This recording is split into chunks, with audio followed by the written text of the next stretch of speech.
just come back from doing my weekly shop. Bear in mind this isn't everything I'll actually eat in a week. A lot of things I already have, like if you bulk buy rice, spaghetti, wraps, and put them in either your cupboard or your freezer, then they'll last you quite a lot of time, especially as I'm only cooking for one person. But this all came to a total of €16. One thing I've got really into doing is buying frozen fruits and vegetables, because with just one person I find that sometimes fruits and veggies can go off quite quickly. So I've got this frozen vegetable mix. I like getting the mix bag because it gives me a selection of vegetables, but without having to buy lots and lots of individual packs, meaning they go off. And I've got my frozen fruit. I love putting frozen berries on my porridge. The only exception to this frozen stuff is mushrooms, because I just find that frozen mushrooms don't have quite the same taste and they go sort of soggy. Then in terms of protein, I've got this vegetarian soya mince, which I'm going to use to make some burritos with, and then I've got these chickpeas, which I'm going to use to make a nice big curry. Then in terms of more lunches and snacks and things, I've got these cereal bars which have like dry cranberries and things in them. I like them because they don't have as high sugar content per bar as some of the other cereal bars.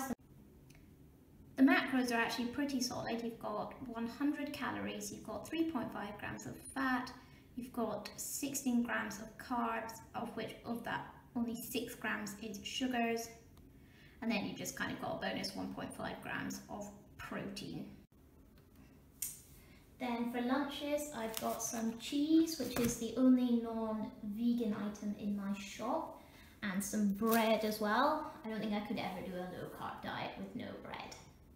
Then some reduced sugar apricot jam even. Some Alpro yogurt. I went for the one with blueberries, which I haven't tried before. 73 calories per 100 grams and 3.6 grams of protein and only 2 grams of fat. So macros on that are pretty solid as well. And then I've just got some raisins. I just like to have a handful of raisins every now and again when I'm feeling a bit like I need a snack, and they're also really good heated up in your porridge when they absorb the hot water. So good. And as I said, all of that came to €16. Tonight, before I go and do my food shop on Monday, I have a thing through the week and I think about what I'm going to be doing for lunches and dinners. So then I can work out what I need to buy. Also, the whole week before, whenever I think I need something, I write it down on my shopping list.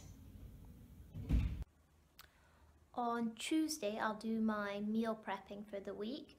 So, for example, this week I'll make one lot of burrito mix with my soya mince, veggies, tinned tomatoes, lots of spices because I'm a huge fan of spicy food. And I'll also make 2 lots of chickpea curry, one for Saturday, and then one I'll pop in the freezer for some time next week. One thing I always used to do wrong with meal planning is I would way overcomplicate it. I would write, you know, for snack today I'm going to be having 2 squares of dark chocolate and 1 apple, and if I just did a little bit wrong, then I'd go, well, my meal plan's ruined, and then I just wouldn't stick to it anymore.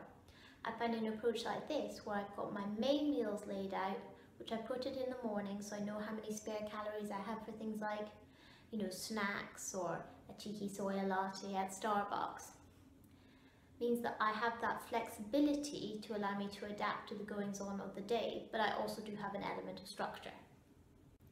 But as it's not like, you know, for example, I'm prepping for a bikini show or something.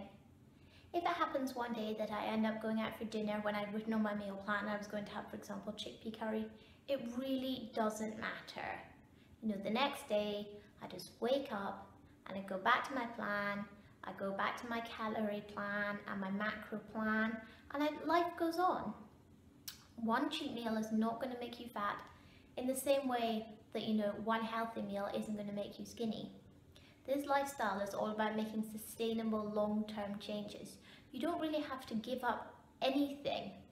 It's just overall in your week, did you most of the time make the right decisions? And if one day you make horrible decisions and you binge eat and you feel terrible, the worst thing that you can do is beat yourself up and try and punish yourself for it, because it just creates this cycle of binge eating punishment, binge eating punishment. The thing you need to try and do is to disconnect food and emotion, and you're never going to do that if you keep punishing yourself for eating badly.